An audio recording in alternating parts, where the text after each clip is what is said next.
Hi, everybody. Welcome back. We are picking up lesson 10A and applying the loads. Remember, the loads were normal to the arch. Let's refresh our memory on what it looks like in the perturbed configuration. So we got that through the techniques of the previous lesson. What we want to do then is test our script. We did that at the end of the last lesson, and now we're here. Supposing that there is a known load, and in this wind example, I am pushing perpendicular to the surface. We call that a normal force. It is a force per length because it's wind. And yes, I know that pressure is force per length squared, but we take a slice in and out of the page to come up with a single value for force per length, which takes into account the depth in and out of the page. If that made your head hurt, don't worry about it. The loads are given to us. However, we must replace distributed loads with equivalent concentrated loads. The way we do that is by calculating the magnitude of the force, which is force per length multiplied by length. And we put it at the midpoint of the segment. The fancy word for midpoint is centroid because it's a uniform distribution. If the distribution was not uniform but increasing, we would have to find the centroid of that known shape. The key word here is known. We always know the loads. One more thing on this slide.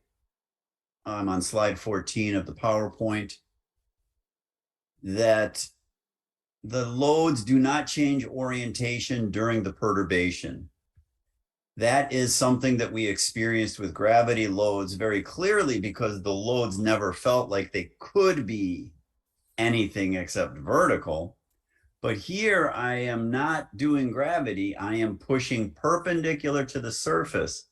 So I drew these lines for F1 and F2, and I explain, I hope quite clearly, that F1 is force per length multiplied by the distance, segment 1. And force 2 is the same force per length multiplied by the distance, segment 2. Those are placed at the center point, the midpoint, the centroid of the distribution, which happens to be halfway along the length of the segment. So far, so good. In the perturbed shape, how are those forces oriented?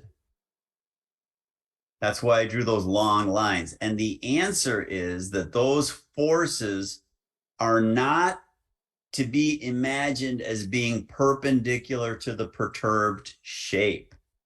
If that seems difficult and paradoxical to you, I suggest that you consider small displacements where it really doesn't matter at all. If the delta is small, then we're all happy together.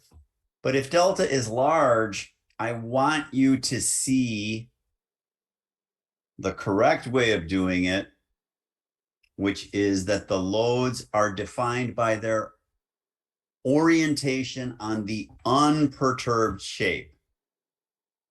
In other words, the load might look like this if it was perpendicular, and we don't do that. We have it parallel to the original loads and parallel to the original load on the next segment. Those were not great drawings. let's look at it in a neater presentation. Here I drew a parallel line from the unperturbed segments over to the perturbed segments. I'll show you how I did that. And I simply mimicked the load on the perturbed structure. Okay? Why am I making such a big deal about that? Because the loft must be defined in the direction of the original load. That's why I'm making a big deal about it, because I want you to calculate the loft along this axis for F1 and along this axis for F2. And that's what I did here. So I'll show you how I did it. I think it's pretty efficient and quick. If you think of something faster, fine, but I don't think you should use trigonometry to do that. I think you should use geometry to do that. So here I have a large perturbation for the left vertical reaction, and I'm not super accurate for my answer because I do have a theoretical solution. But as the perturbation gets smaller, the answer becomes nearly truth with a capital T. Here's another image of the same problem.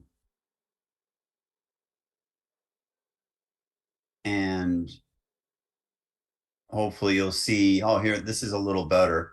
I ghosted the original load. I think this looks a little better. And then I got a really nice agreement between the vertical reaction theoretically compared to the vertical reaction using the modern Muller Breslau method. So one more slide in the PowerPoint, and then we'll jump over to the computer program. So what I'd like you to do is make delta very large, draw an arch that is made up of two crooked pieces, two bent pieces, so 4 straight segments. I would like you to apply some uniform force per length, as I did here, that is projected normal to at least one of the segments of the arch. Or you could do it to 2 or more, it doesn't matter, but do it for at least 1 and get one of the external reactions. Maybe try something different to be brave, like a horizontal reaction. If we have time, we have time. That's all we have is time. I might do a horizontal one for you. We'll see. I might forget to do a horizontal one for you. Let's look at the script that I wrote. Here it is. And I think this is where we left off last time. So I said you could test your program by wiggling it. That may have been, you know, slightly distasteful to you. We could check it a little more rigorously by checking those angles. Remember, those angles are a product of the key points that I decided to place. So I will hit angle here, and I will select 3 points.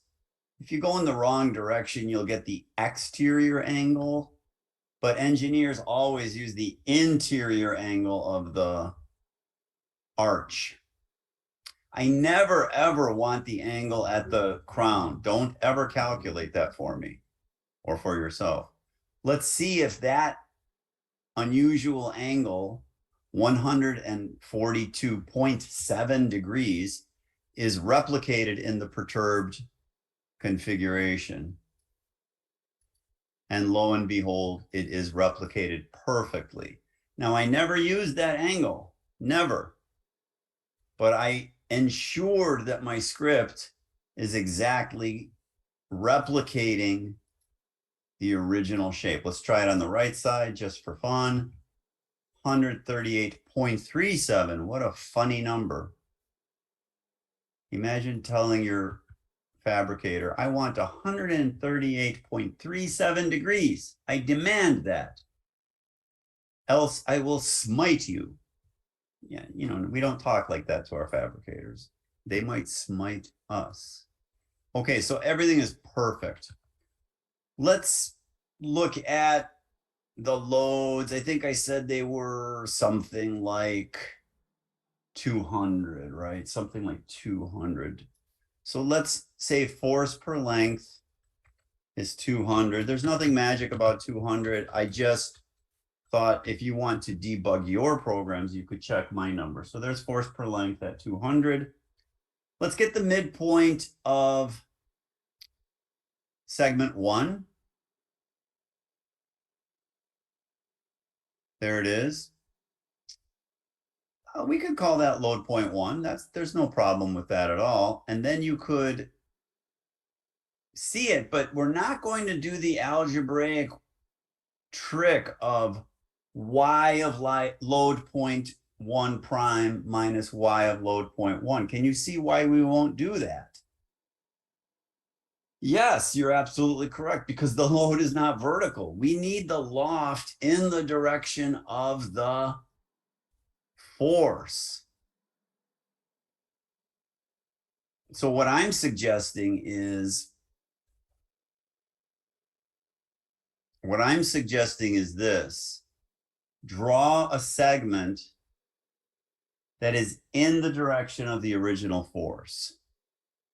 Now, how do we do that? Lots of ways, I suppose. What I will do is draw a perpendicular line to segment 1. And now I will draw a line parallel to that through the second load point. And you could see they coincide perfectly if delta is 0. But they remain parallel regardless of the delta. I don't think I put the delta in here yet, so let's put the delta in. We need the delta. Let's just do it graphically. We will rename that segment as delta. I don't need the number. Now, what is the loft? The loft is the distance along that line. You don't have to draw the arrows.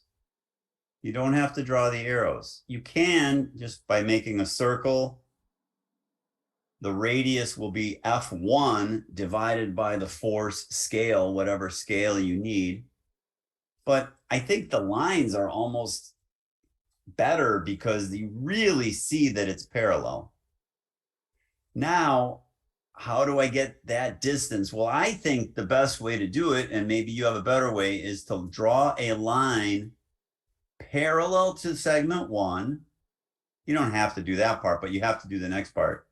And then a line parallel to segment 1 through the second load point. Let's hide the force lines. And now you'll see what I'm driving at. I'm going to put a little point here. I'll put it on this line and I'll put it on this line. And you'll see immediately what I'm doing. Now, I want a line perpendicular to these. Maybe I'll put one more point on there. I will draw a line perpendicular to the point that I just put in, and I will find the intersection with the second line. That's why I drew a line there, because lines are infinite. Let's get that intersect. Did you want to say boom? I didn't say boom. Let's put this segment in here and call that loft 1. That's a great name because I have force 1. So loft 1 is great. Now, why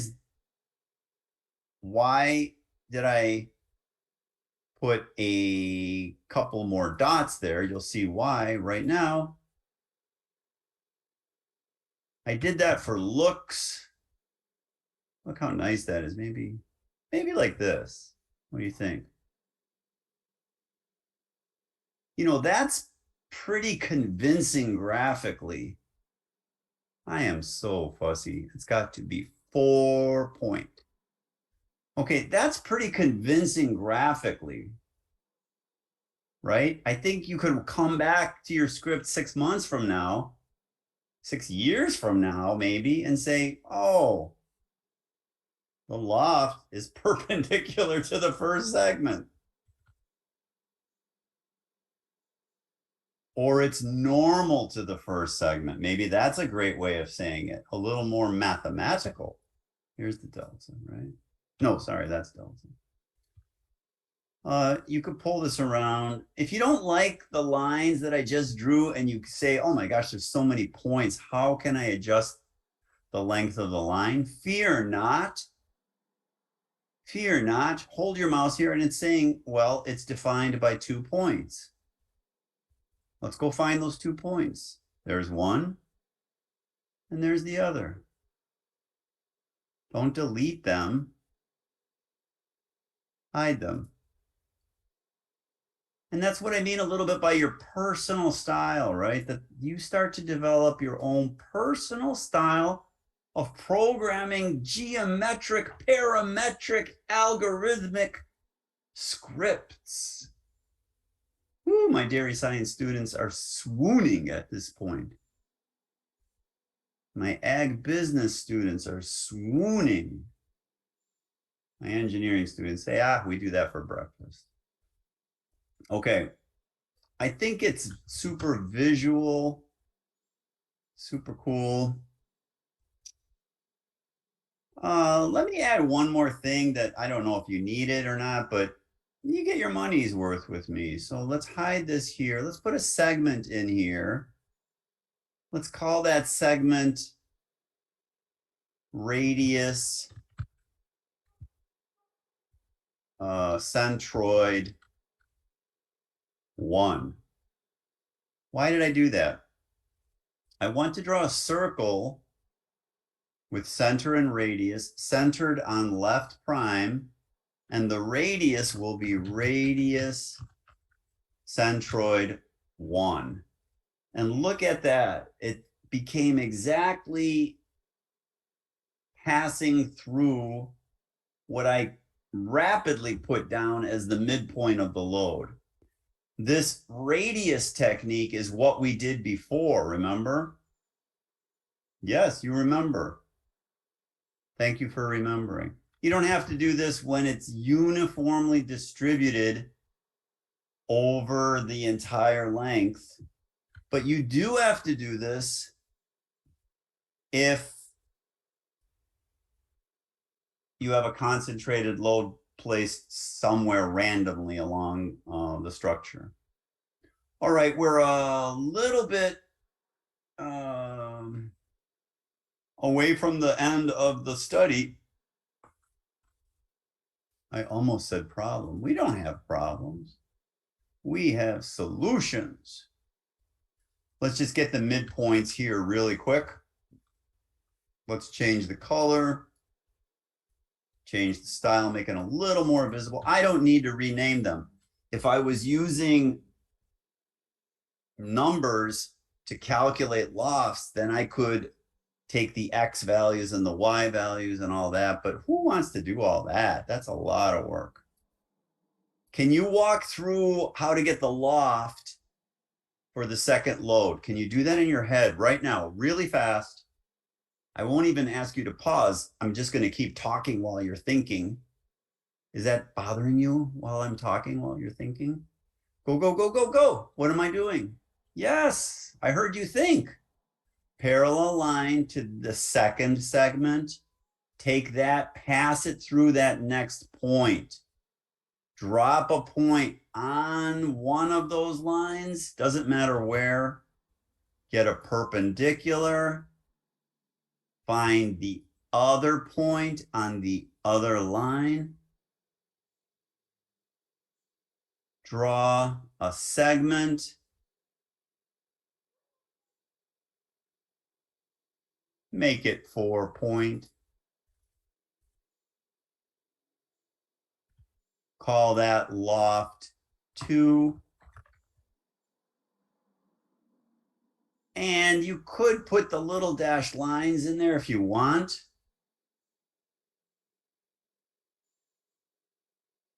Or you could just put it in here if you don't want to put those little dashed lines in. Okay. I think it's great. And then we are a hop, skip, and a jump away from solving this. I don't think I have the forces yet. No, I only have one number on here, force per length. So let's get F1 is force per length multiplied by that length, which is segment 1. You don't have to say length of segment 1. You just use the name. You know that. You're faster than me now, I bet, right? Force per length times segment 2. Looking good. Reaction left. Y is parentheses. We've done this many times. You see that the load is going one way and the loft is going the other way for both F1 and F2. Therefore, they are both negative on the left-hand side of the equation. Therefore, they are both positive on the right-hand side of the equation. Standard stuff. I see you in the coffee shop just kind of casually ordering espressos while your engineering friends are losing their marbles trying to solve this because an espresso is at stake. You've already ordered yours because you know you're going to win this competition. You know it. You got to have faith. I think the theory was 1866. Remember that number? I'm looking pretty confident here. I think I won the espresso. I'll call it 1865.35. Make sure you give a caveat to your competitor that say within, let's get it within 1% or something on a napkin. Not on a napkin. You could do this on a napkin. You won't get it within 1%. How? Why not? Because you would have to draw a fairly large perturbation. A quick, if you're really competing, and you should, maybe use 10. 10 seems really big, right? But it's easy to divide by 10. So F1 times loft 1 plus F2 times loft 2 divided by 10. You could almost do that in your head. I bet you'd get, I don't know what you'd get. What would you get here? Let's see. That's not 10%. Sorry. That's not even, that's nowhere near. It was 1866. And I got 1591 here. Ooh. What if you did delta? I want you to win. Anyway, it's about the journey, not about the destination, right? You did 5. We're rigging the contest. I love it. Well, you better use your GeoGebra. You know, you can get it on your phone too, but when I do it on the phone, I just lose my mind. I think we're done, right? What else should I do here? Let's talk about the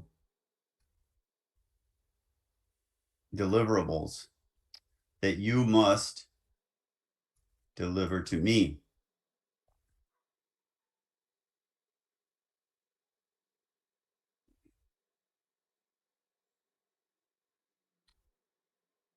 Here I did just some sensitivity studies messing around. I think we saw all this already. Okay, what do I want? Before I tell you what I want, let's recap the whole process visually, in our mind's eye, verbally, as an intellectual exercise. All right, let's back up. You're building some gigantic, beautiful, vaulted space. Make it big. You can pick the key points, the point on the elbow, the point on the crown, the right landing point. It could be at different elevations. You must find the new crown. That has nothing to do with the shape of the arch. Nothing at all. We've done a couple lessons already on that. It has only to do with those two chords. Get those two chords to establish the new crown. Then chords are your friends. Use chords to establish the elbow. So figure out the chord from the original point to the elbow and recreate that on the perturbed point, and then get the next chord from the crown to the elbow and start at the perturbed crown and get the elbow on the left side and the right side, okay? And then the last sentence in the summary, loads never change orientation. And we talked a lot about that today with the parallel lines. You don't have to draw the big red arrows. You can if you want, it's not really hard. I would like you to recreate a 4 straight segment, 2-member arch. It could be asymmetric, it could be, but make it big and grandiose and dramatic because we love drama. Apply some normal pressure to at least one segment, just like I did. Solve for one particular reaction, anything you want. Anything you want. Now, do we have time to mess around with a horizontal perturbation? I think we have time. I promised you I would do it. I didn't practice it. I never practice, you know. Let's see if I could do it on the fly. Okay, suppose we wanted, oops, I'm in PowerPoint. Suppose we wanted, am I sharing PowerPoint? Yes, I am.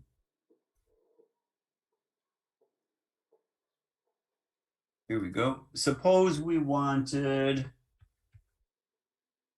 I'm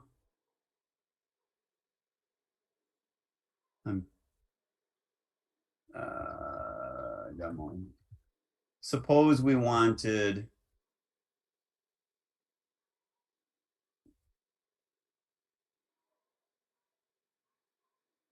I'm nervous about losing things. I'm going to delete left prime and then everything should go. Okay.